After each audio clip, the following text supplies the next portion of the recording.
Welcome, everyone. Today we are talking about none other than Alphabet, commonly known as Google, one of the most recognizable brands in the world.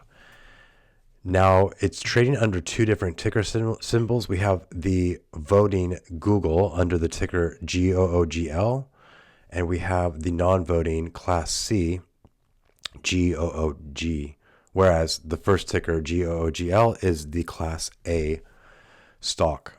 So this is a company that I want to look at today, just a considerable addition to your portfolio, something that will hopefully help your portfolio grow into 2025 and beyond.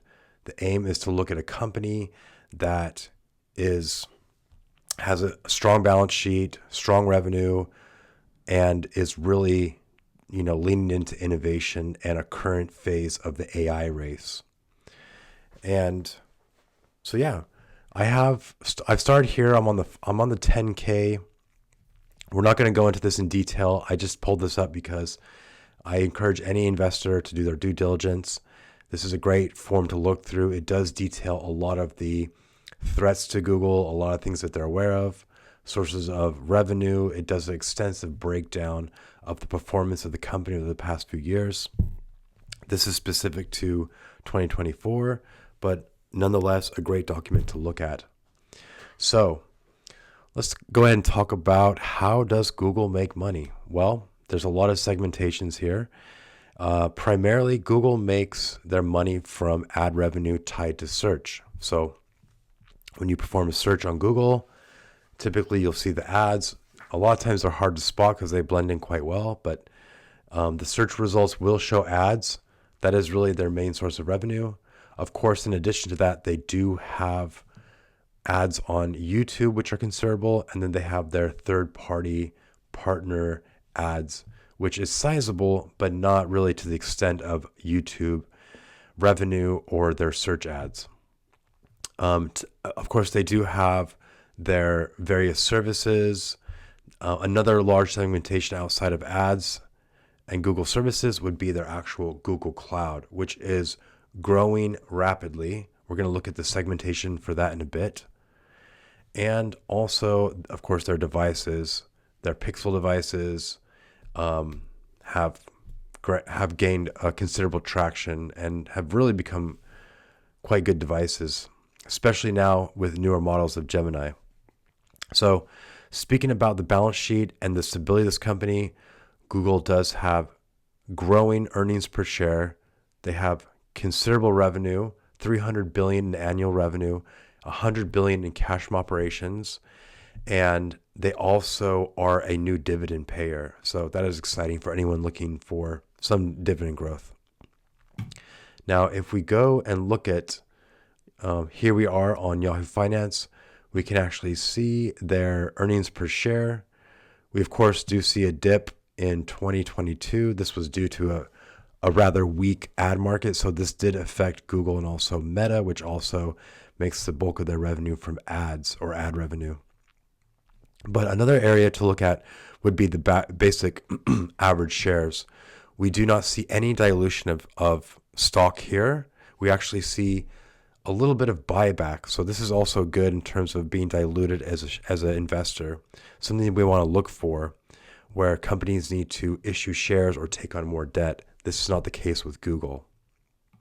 So now looking at MarketViz, we can see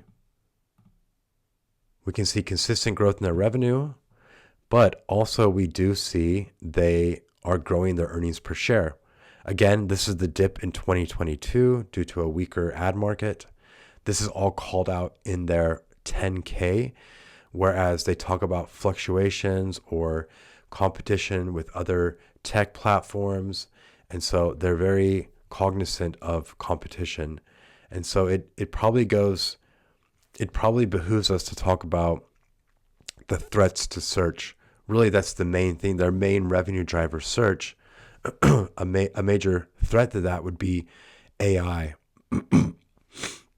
And so that is one thing that is good to talk about and be aware of. I can say that in my day-to-day, I extensively use ChatGPT, although I do also use Google. So I kind of use them in tandem. I wouldn't say that ChatGPT has replaced my need for Google searches, but it is a very useful tool, and it's something that is good to be aware of. Now, the other large elephant in the room would be, of course, the Department of Justice antitrust litigation in terms of divesting Chrome and really the antitrust brought up with Google, very similar to the antitrust that Microsoft dealt with in the late 90s. So that is still under litigation. No telling which direction it will take, although something to definitely be aware of. And again, if we go down here, we can go ahead and turn off these other segments. These are all the different product revenue segments. But the one I want to draw attention to is their considerable growth. In 2018, they had their Google Cloud was bringing in about just shy of $6 billion a year, and they've grown that into $33.1 billion just in 2023. So considerable growth in that segment, and something to be definitely mentioned. We have a rather favorable PE ratio, strong earnings per share. Margins look good. And so there's really the fundamentals. I would say there's no significant decline in fundamentals. Definitely one thing you want to look for whenever there is like a short-term crisis associated with a company. A good example would be like CrowdStrike. When CrowdStrike crashed, PCs around the world, their stock price crashed, but its sense has gained back considerably. A lot of that is just based on their strong fundamentals, the growth of the company, revenue growth. So these are times we can capitalize when there's kind of short-term, panic among the market or associated with a certain company. Same with like Meta when there was diminished ad revenue, and there was kind of a little bit of a government litigation, and Mark Zuckerberg had to go to trial. So it's always good to look at the fundamentals and see if the story is still there, and not really be more of a long-term thinker. So getting into some of the new announcements from Google, which is going to drive their business, into the next year and beyond, is really, they've announced their quantum chip, which is huge. Willow, major breakthrough here. Next, we have, this is a great video, actually. This is Google have introduced Gemini 2.0, which is their new AI model for the agentic era. New AI model. We'll dive into exactly everything Google has announced and how Gemini 2.0 is going to. This is one of their multi-model large language learning models. And so really won't go through the entire video, but this is a great video. I would definitely encourage everyone to check it out. Completely change how we interact with AI. Gemini 2.0 enables new kinds of multimodal AI agents. Agents that can see. Multimodal agents. This is actually part of their new department or sort of initiative that is branded as Astra. And hear the world around you. Think, plan, remember, and take action. London. I can search for these places for you. Cold Drops Yard is a shopping destination with unique industrial design. Luminary Bakery is a social enterprise bakery. And Tate Modern is a modern and contemporary art museum. Now we're going to try Project Astra out on the street. Let's see what it can do. The idea here is that it's actually able to, it has a spatial awareness, so it's able to, look at things in your environment. You could show it a room and say, hey, how should I decorate this room? Or tell me about this architecture. I've always said scone, but now I'm hearing people say scone. Abstract sculptures that invite viewers to interact with and interpret their surroundings in new ways. Would these do well if I planted them back home? Mountain fleece can grow well in New York. They prefer full sun to partial shade and moist, well-drained soil. So your garden in New York. So the idea here is that this new model, their Gemini 2.0, is going to be built into a variety of their devices. Here we see it used with the Pixel. Of course, it's going to be integrated with the Chrome browser. And also another exciting integration would be their new smart glasses, which look really cool. these, would be very slick glasses, which would have an integration with their AI model. What's interesting is that you look at Meta and their new Quest augmented reality devices.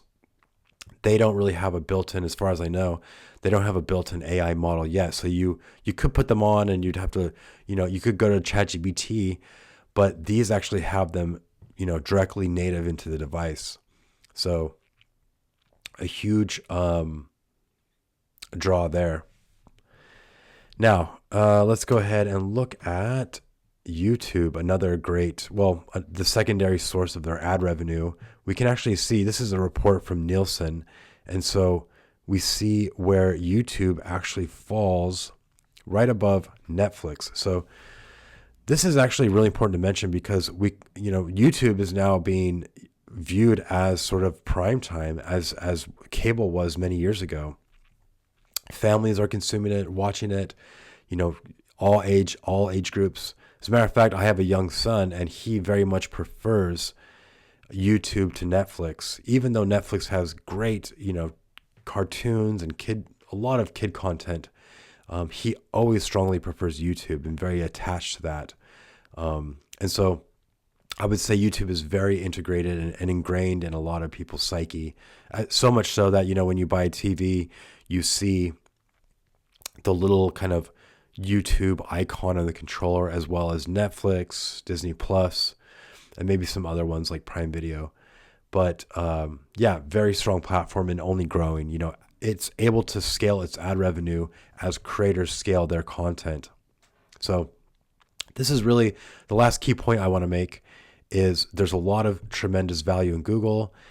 As an investor, we can look at the financials. That's only going to tell us the past. Part of the art of investing is really trying to create an idea of what the future looks like and what does the story look like. And so it's, as an investor, it's really good to look for these leading indicators. And, everyone's a customer. You can notice things. Like I notice my young son, his attachment to YouTube. And I notice, the growing popularity of their phones, like the Pixels, as they've improved. I've noticed, several friends will buy those devices over an iPhone, whereas in the past, it was really just like, if you wanted a good phone, it was iPhone or nothing else. Like Android was almost laughed at in some fashion, but now it's really grown quite a bit. So it's really good to look at these things around you, talk to people, see how people enjoy a product, and it can definitely lead to some good investment. As always, thank you for your time and have a great day.